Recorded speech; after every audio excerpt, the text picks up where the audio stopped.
सुनी ना कि बन के पुल्हाई जाई रात फेरू आई छोड़ी दी ना हो गई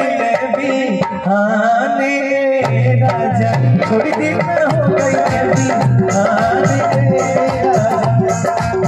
बन के पुल्हाई जाई रात फेरू आई जाई रात फेरू आई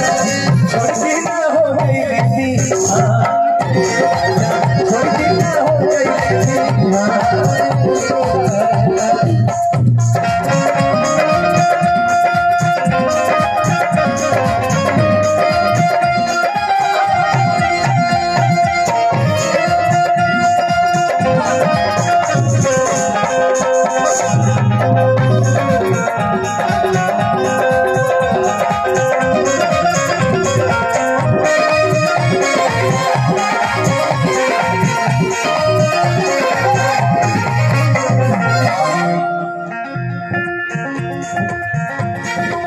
गले में भाभी राम दीदी है केवारी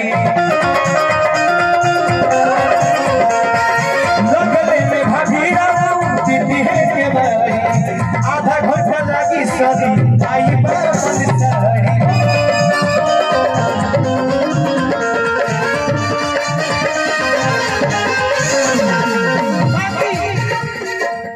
जाई बिल्ला जाई काट देर में पूछाई हो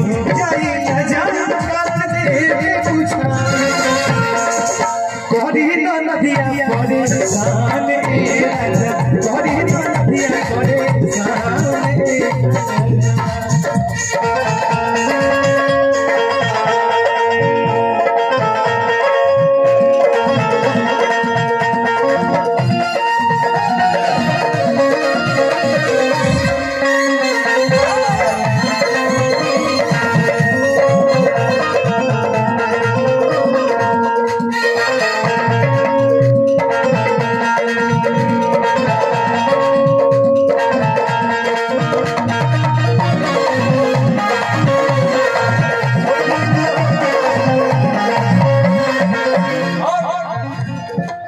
कुछ देर में सांस आई है गंगा नहा के